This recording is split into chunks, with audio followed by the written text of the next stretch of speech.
Jeg heter Gunhild Paulen og fra Karasjok. Jeg født og oppvokst her. På samisk så kaller de meg for Niljas Hansa Gotnil.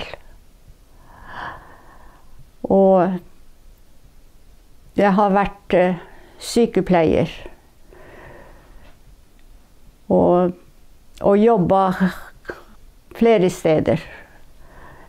Blant annet i Kautokeino, Nesby og her i Karasjok. Jeg skal fortelle om en litt spesiell opplevelse som jeg har hatt under min yrkeskarriere. Og det hendte i 71.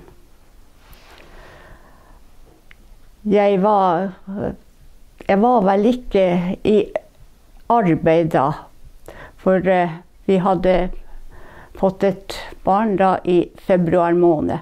Og det som jeg skal fortelle om, det har hendt i november i 71.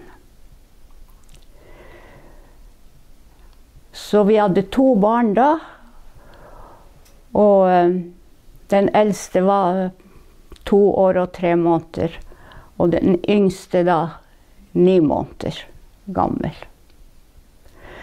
Så får jeg en lørdagskveld, sånn i 7-8-tida, oppringing fra sykestua om jeg kunne være med ambulansen til Hammerfest sykehus. De hadde en meget dårlig pasient, og legen mente at vi måtte være 2 stykker. Han skulle også være med.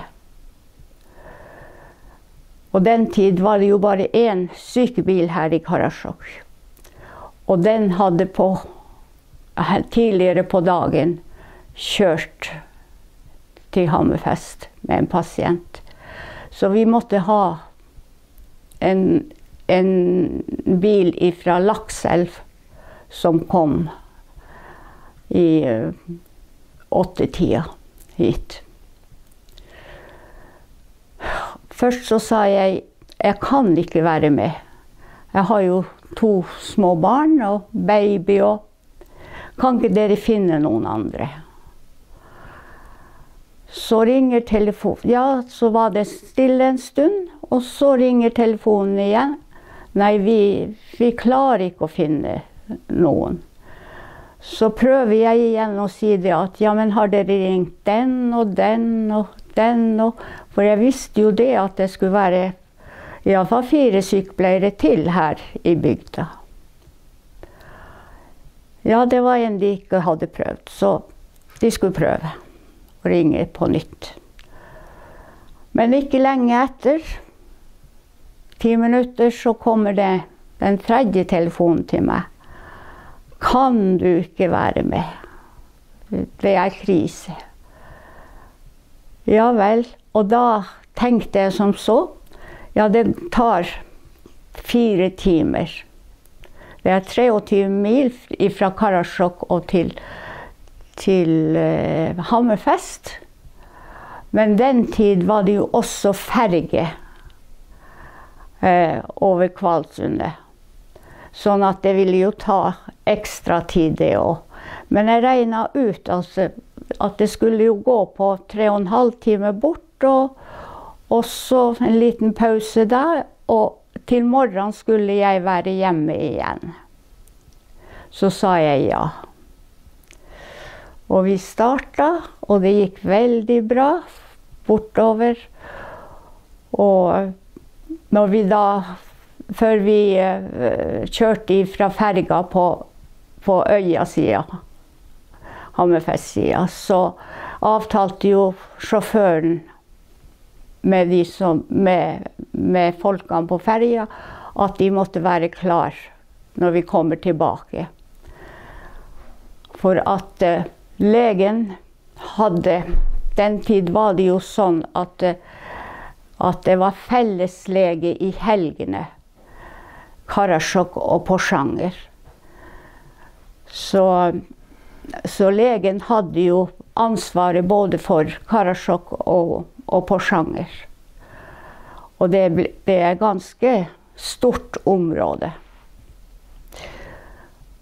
Og vi kom velberga til Hammerfest, og vi avleverte pasienten. Og fikk oss litt kaffe og litt mat. Og så skulle vi jo tilbake. Og jeg husker enda at sjåføren spurte legen, kan ikke jeg få lov å sove en stund? For jeg har litt problemer med å holde meg våken.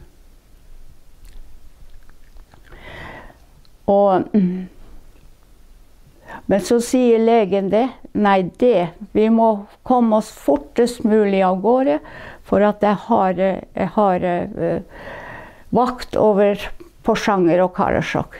Så jeg må til Lakselv fortest mulig. Og dermed så startet vi. Og det gikk greit. Vi kjørte. Det siste jeg husker var at vi var på Hatteren, og jeg ble veldig trøtt. Legen og sjåføren var foran i bilen, og jeg satt attmed båra. Og jeg husker det at jeg la armene på båra, og antageligvis så har jeg sovnet da, ganske fort. Og så kjører vi ned fra Hatter mot Olderdalen. Og plutselig så våkner jeg og da har jeg drømt at vi kjørte utfor. Men akkurat hvor vi kjørte utfor, det var ikke med i drømmen. Men at vi havna på en fantastisk nydelig slette. Det var en grønn eng med mye sol. Og jeg drømmer at bilen står på 4 hjul. Og så hører jeg noen som roper på meg. Og jeg trodde faktisk at jeg kom ut døra. Og var utenfor der. Men så oppdager jo jeg at her er ingen grønn eng og ingen sol. Det her var jo midt på natta i 4-tida. Og det var kaldt. Da forteller sjåføren som hadde registrert at vi har kjørt utfor. Vi har trillet rundt 3 ganger og havna mot et tre der. Bilen sto mot et tre. Og jeg vet det etterpå. Jeg har snakket med de som hadde dratt opp den bilen, at det fantes ikke noe dør der. Og hvordan jeg har kommet ut, og hva som har skjedd, det vet ikke jeg noe om. Men i alle fall så våkner jeg der at det er bratt, og plutselig så hører vi noen som roper oppe. Er det noen folk her? Da var det en bil som hadde kommet bak oss og registrert at det er en bil som har havnet utfor veien. Og vi svarer jo.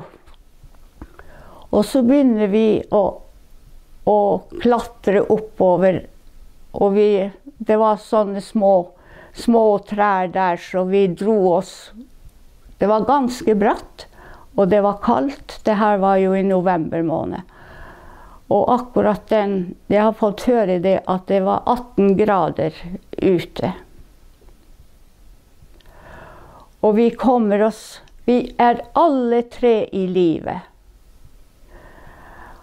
Og jeg kjente når jeg da klatret oppover at det rant litt blod ifra hodet, nedover kinnet. Og legen var nok i sjokk. For sjåføren begynte å snakke om at han var jo fortvilet, sjåføren. Det var ikke hans bil.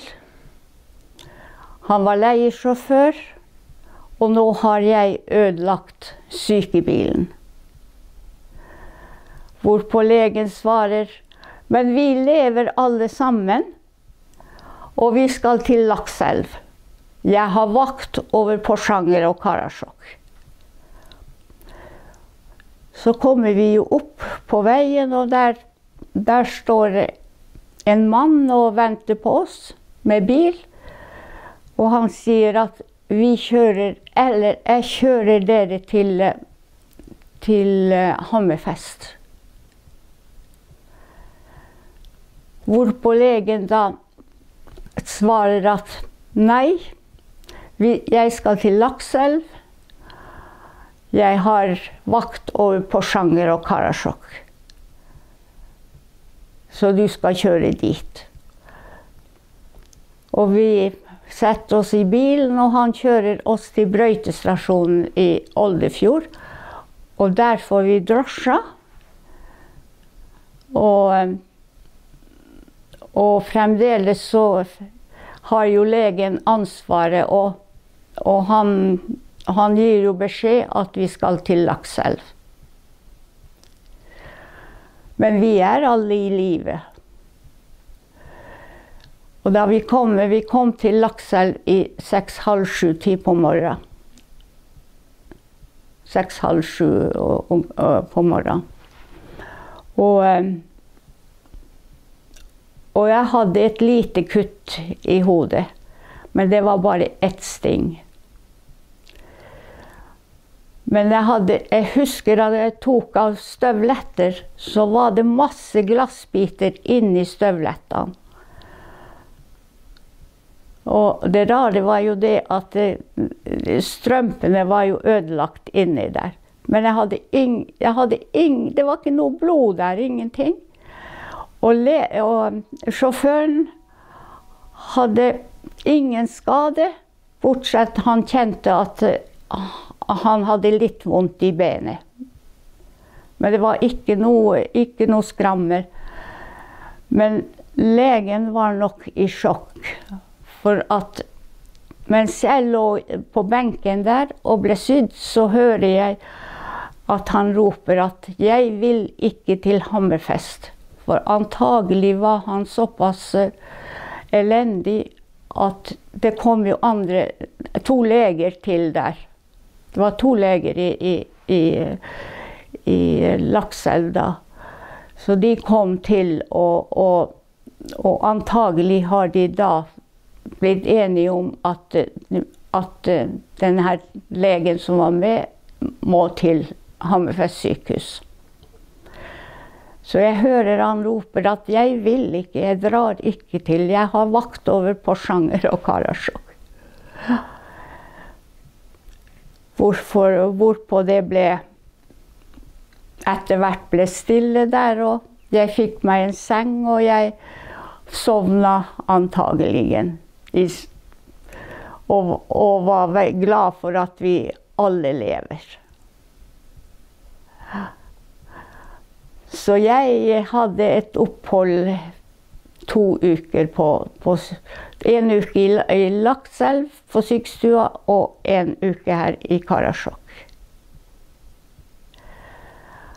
Men legen har ikke jeg truffet etterpå, men jeg har truffet sjåføren. Han kom jo og pratet med meg. Og han forklarte jo meg at han hadde registrert de 3 kastene med bilen. Og jeg har vært der på stedet etterpå, og vi har truffet det styggeste stedet som finnes mellom Hatter og Oldefjord. For der går det rett ned. Og hadde ikke det svære treet vært der, så hadde det vært et kast til, så hadde vi havnet i bekken der. Det har de fortalt meg, de som har dratt opp bilen. Og da kan man jo snakke om englevakt. Og jeg har lyst til å knytte litt grann til den historien der. Hvorpå jeg har et lite skriv her, som jeg skal avslutte med, og som jeg synes passer godt akkurat nå i adventtiden. Og det er engelen. Engelen, den er alltid her, uansett hvor du er den der. Takk, engel, jeg føler du er nær. Takk, engel, jeg vet du er her. Jeg er bare meg, jeg trenger hjelp av deg. Takk at du er nær.